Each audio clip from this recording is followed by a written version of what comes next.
Welcome back to Around the Region. We are on location at the Maidstone Hospital for the Maidstone Festival of Trees. Here with me now is Candy Ormiston. She is the co-organizer of this event. Thanks so much for having us, Candy. Oh, thank you for coming. It looks great in here. Thanks for coming. Why don't you tell us a little bit about the event? It's been 3 years running, yes? Yes, we've been at it for 3 years.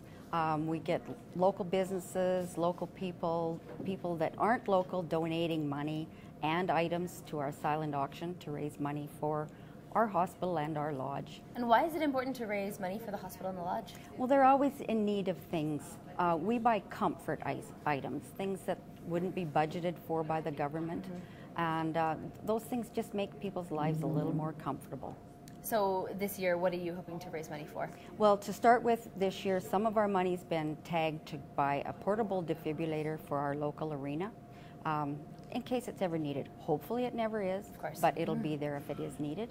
And the first thing that the hospital has asked us for is signs to hang above each department door out in the hallway so they can see where they're going. How important do you think is it to have the community behind healthcare? Oh, it's so important. The government just doesn't supply the little things that make people feel better. And everybody's in need of the hospital or the lodge at one time or other in their lives. And have you heard any success stories, like from you guys buying equipment and you know, having people come in and use it and say thank you? Oh yes, for sure. We have a bench out front that I guess now it's been turned into a smoker's bench, so it's the smokers that thank us for that, which wasn't our intent, but we wanted people to be able to sit and relax out front.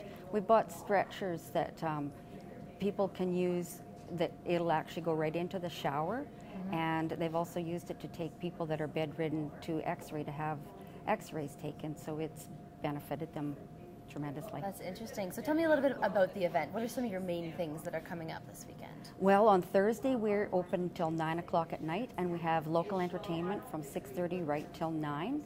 And there's, you know, treats, meat and cheese trays and that kind of thing for people to snack on, so they can come and see what's here and bid if they're working all week.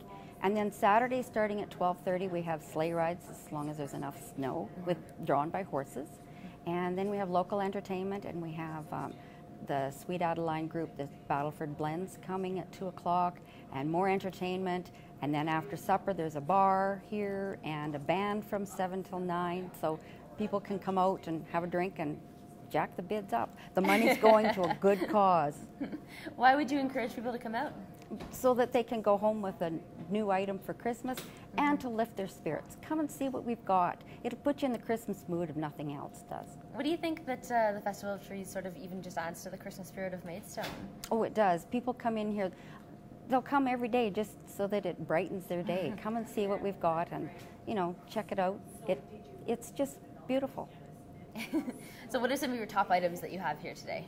Oh, well, we have 9 trees for people to bid on. Some are tabletop, some are full size. Okay. We have a 6-foot nutcracker. We have a great big Santa Claus that's got his bag open and a little kid digging in it. We have table centerpieces. We have a gingerbread house. We have a redneck wind chime donated by our local 4-H club. You name it, it's here. Now, is this more of a kids thing, or would you recommend it for everyone? Oh, I recommend it for absolutely everyone. We've got stuff for elderly people, we've got stuff for kids. Everybody should come and see it. What is sort of the main draws for kids then? I mean, I guess Saturday sleigh rides are more of the... Yes, and there's Twinkle the Clown, our local children entertainer. Cool. She's here in the afternoon for all the kids. She puts on quite a nice show for three-quarters of an hour. But there's things for kids to bid on. There's some toys. There's stockings full of candy canes. There's something for everybody. Cool. Well, why don't you show me around your place? All right, I will do. This tree was decorated by the activities and the residents of the Pine Island Lodge, and they have named it Peacock in a Pine Island Tree. That's cool. How often do you get donations from the actual lodge? Well, they put one in every year.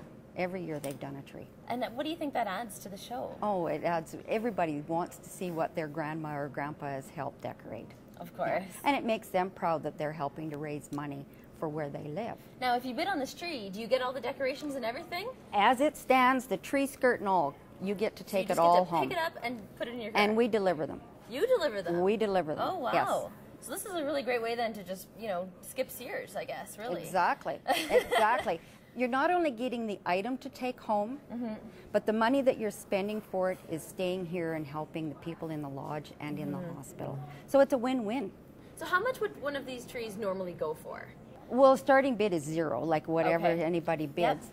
We've had trees go as high as $600. Wow. There's probably $200 worth of ornaments on most of the Right, of trees, course, and they're the already trees are decorated. $100 to $200 for a tree. So we hope to get their value. Right, so you hoped at least like 400-ish for them, for yeah, sure. hopefully. Well, this tree is lovely. Let's see what else you have down the aisle here. I mean, this is only one table, but, you know, lots of tables here for sure. These wall hangings are very unique. Tell me a little bit about these. Well, this is handcrafted by a lady that lives just north of Maidstone Oh, here. interesting. Yeah. Interesting. And I mean, this is a great way to, just get your Christmas decorations as well, or even Christmas presents, right? Exactly. Lots of people do their Christmas shopping here. For sure. We have more handmade quilted items hanging on the wall and on the table.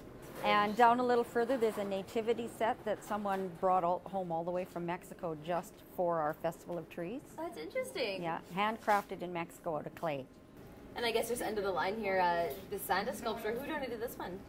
This has been donated by our local Coranda Industrial Supply Store. They're very good at sponsoring us. They donated this as well as a 6-foot nutcracker this year. So do you see that a lot when sponsors will donate things year after year? Every year, every business comes back with something, and most of the people that have donated, they bring something again the next year.